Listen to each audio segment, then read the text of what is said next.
অৰুণোদয় হিতাধিকাৰীসকললৈ দিয়া চিঠিখন আপোনালোকে শুনাটো বা জনাটো দৰকাৰ। এই চিঠিখননো কি আছে? ওপৰত লেখা আছে হিমন্ত বিশ্ব শৰ্মা মুখ্যমন্ত্ৰী মহোদয়। ইয়াত লেখা আছে প্ৰতি শ্ৰীমতী মাইনা বৰা, অৰ্থাৎ যাৰ নামত দিয়া হৈছে তেওঁৰ নামটো ইয়াত দিয়া হৈছে যিগৰাকীয়ে অৰুণোদয় চিঠি লাভ কৰিছে বা অৰুণোদয় আঁচনি লাভ কৰিছে। বিষয়টো দিয়া আছে অৰুণোদয় 3.0 অনুমোদন আৰু গেছ চিলিণ্ডাৰ বাবে ৰাজ সাহায্য।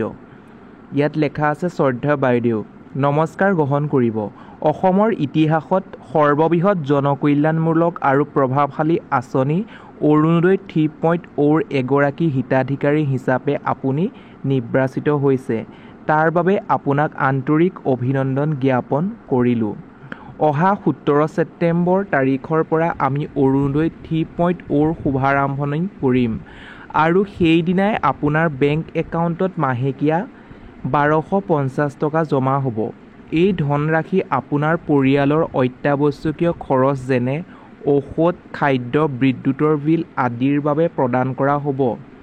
এখন সমাজ আৰু পৰিয়াল গঠনৰ মহিলাসকলে আগবঢ়োৱা বৰঙণিক সন্মান জনাই অসম চৰকাৰে অৰুণোদয় আঁচনি গ্ৰহণ কৰিছে।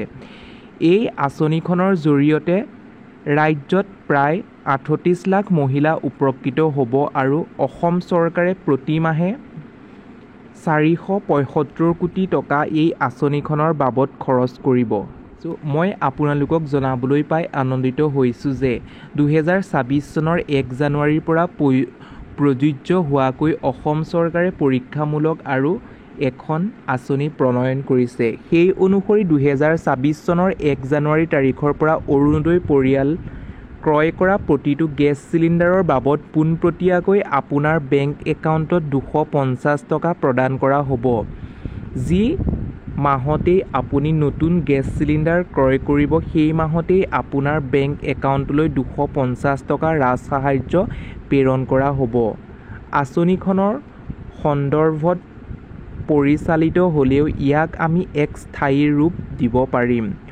অৰুণোদয় হিতাধিকাৰীগৰাকীৰ নাম গেছ চিলিণ্ডাৰ সংযোগ নাথাকিলেও পাৰে।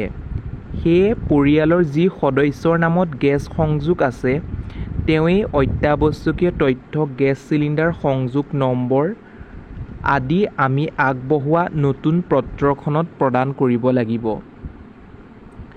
পুনৰ এবাৰ অৰুণোদয় 3.0 হিতাধিকাৰী হিচাপে আপোনাৰ পৰিয়াললৈ আপোনাক স্বাগতম জনাইছোঁ। আপোনাৰ সুস্বাস্থ্য কামনা কৰিলোঁ। আন্তৰিকতাৰে হিমন্ত বিশ্ব শৰ্মা, অসম। ইয়াত এড্ৰেছটো দিয়া হৈছে, নিশ্চয় আপুনি জানিব পাৰিছে। ইয়াৰ লগতে একোখন কিতাপ দিছে, একোখন প্ৰপত্ৰ দিছে। প্ৰপত্ৰখনৰ আপুনি নিশ্চয় গম পাইছে মুখ্যমন্ত্ৰী সুলভ ইন্ধন আঁচনি।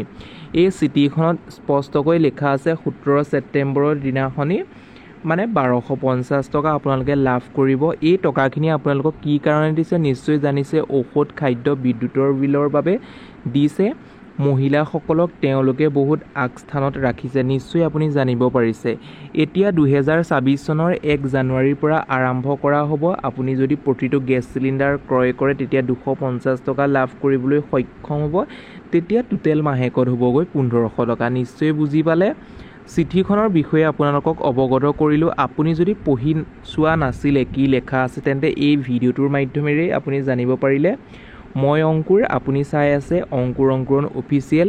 যদি আপুনি আমাৰ ইউটিউব চেনেলটোত পোনপ্ৰথমবাৰৰ বাবে ভিজিট কৰিছে তেন্তে আমাৰ ভিডিঅ'সমূহ নিয়মীয়াকৈ লাভ কৰিবৰ বাবে আমাৰ ইউটিউব চেনেলটো ছাবস্ক্ৰাইব কৰাৰ লগতে কাষতে থকা বেল বটনটো প্ৰেছ কৰি অল অপশ্যনটো ক্লিক কৰিবলৈ নাপাহৰিব। আজিলৈ ভিডিঅ'টো ইমানেই। আকৌ পুনৰ নতুন এটা ভিডিঅ'ত লগ পোৱাৰ আশাৰে ধন্যবাদ।